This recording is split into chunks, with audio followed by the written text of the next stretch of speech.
அதிமுக செயற்குழு மற்றும் பொதுக்குழு கூட்டத்திற்கு எடப்பாடி பழனிசாமி வருகை புரிந்திருக்கிறார். இக்கூட்டத்தில் முக்கிய தீர்மானங்கள் நிறைவேற்றப்பட வாய்ப்பிருப்பதாகவும் தெரிவிக்கப்பட்டிருக்கிறது. கூடுதல் விவரங்களை சிறப்பு செய்தியாளர் காயத்ரி வழங்கிட கேட்கலாம். காயத்ரி, வணக்கம். பரபரப்பான ஒரு அரசியல் சூழலில் அதிமுகவின் பொதுக்குழு மற்றும் செயற்குழு கூட்டமானது இன்னும் சற்று நேரத்தில் தொடங்கி நடைபெற இருக்கிறது. இது குறித்தான முழு விவரங்கள் காயத்ரி. வணக்கம் சிந்துஜா. இன்னும் சில மணித்துளிகளிலேயே அதிமுக பொதுக்குழு செயற்குழு கூட்டமானது நடைபெற இருக்கிறது. சென்னை வானகரத்தில் உள்ள தனியார் திருமண மண்டபத்தில் அதிமுக பொதுக்குழு செயற்குழு கூட்டமானது இன்றைய தினம் நடைபெறுகிறது. தற்பொழுது இந்த மண்டபத்திற்குள்ளாக இபிஎஸ், அதாவது அதிமுகவின் பொதுச் செயலாளர் எடப்பாடி பழனிசாமி வருகை தந்திருக்கிறார். அவரது வாகனம் வரும் வழியில் தொண்டர்கள் அவர்களுக்கு உற்சாக வரவேற்பு அளித்து அவர்களை உள்ளே அழைத்து செல்கின்றனர். குறிப்பாக இந்த வரவேற்பின் பொழுது தொண்டர்கள் ஒருவருக்கொருவர் மேலே மோதி கொண்டதால் அதில் ஒருவருக்கு காயம் ஏற்பட்டுள்ளதாகவும் தற்பொழுது தகவல்கள் தெரிவிக்கின்றன. இபிஎஸ் காரில் வரும்பொழுது அவரை பார்ப்பதற்காக முந்தியடித்துக் கொண்டு தொண்டர்கள் ஒன்றன் பின் ஒன்றாக அவர் அந்த காரின் மீது ஏறத் தொடங்கினர்.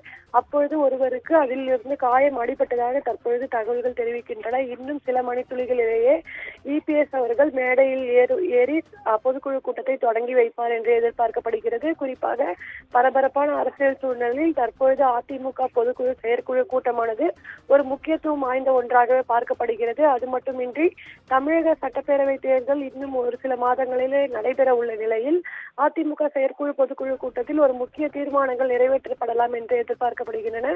குறிப்பாக தொகுதி பங்கீடு, பரப்புரை மேற்கொள்வது உள்ளிட்ட பல்வேறு முடிவுகள் இந்த கூட்டத்தில் எடுக்கப்படும் என்றே கூறப்பட்டிருக்கிறது. அது மட்டுமின்றி கட்சியிலிருந்து பிரிந்து சென்றவர்களை இணைக்க வேண்டும் என்று ஏற்கனவே ஓபிஎஸ் தரப்பு உள்ளிட்டோர் பல்வேறு கோரிக்கைகள் வைத்திருந்தனர். ஆனால் அத்தனையும் இபிஎஸ் தரப்பினர் நிராகரித்து வந்த சூழ்நிலையில் தற்பொழுது இது தொடர்பான முக்கிய முடிவும் இந்த கூட்டத்தில் எடுக்கப்படும் என்றே கூறப்பட்டிருக்கிறது. அது மட்டுமின்றி மத்திய உள்துறை அமைச்சர் அமித்ஷாவை ஓபிஎஸ் சந்தித்திருந்தார். அதன் பின்பாக ஓபிஎஸ் கூறியது தொடர்பாக இபிஎஸ்ஸிடம் மத்திய அமைச்சர் ஒரு சில தகவல்களை தெரிவித்ததாகவும் தெரிவிக்கப்பட்டிருக்கிறது. இது தொடர்பாகவும் முக்கிய முடிவுகள் இந்த கூட்டத்தில் எடுக்கப்படலாம் என்று எதிர்பார்க்கப்படுகிறது.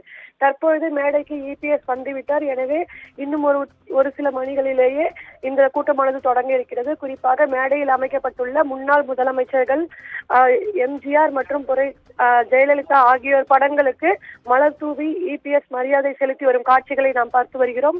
இதன் பின்பாக மேடைக்கு வந்து அவர் பேசுவார் என்று எதிர்பார்க்கப்படுகிறது. இந்நிலையில் இன்னும் சில மணித்துளிகளிலேயே அதிமுக பொதுக்குழு செயற்குழு கூட்டமானது தொடங்க இருக்கிறது என்பது குறிப்பிடத்தக்கது. இதில் முன்னாள் அமைச்சர்கள் சி.வி. சண்முகம், எஸ்.பி. வேலுமணி உள்ளிட்ட பலர் கலந்து கொண்டிருக்கிறார்கள். இதை நாம் பார்த்து வருகிறோம். குறிப்பாக அதிமுக நிர்வாகிகள், தொண்டர்கள் என 5000க்கும் மேற்பட்டோர் இந்த கூட்டத்தில் பங்கேற்றிருக்கிறார்கள் என்பதை நாம் பார்க்க முடிகிறது. எனவே தற்பொழுது இபிஎஸ் அவர்கள் முன்னாள் முதலமைச்சர்கள் எம்ஜிஆர், ஜெயலலிதா ஆகியோர் படங்களுக்கு மரியாதை செலுத்தியுள்ளார். இதனைத் தொடர்ந்து மேடைக்கு வந்த பின்பு இந்த பொதுக்குழு கூட்டமானது தொடங்கப்படும் என்று எதிர்பார்க்கப்படுகிறது. தற்பொழுது அவர் மேடையை நோக்கி சென்று கொண்டிருக்கும் காட்சிகளை நாம் பார்த்து வருகிறோம்.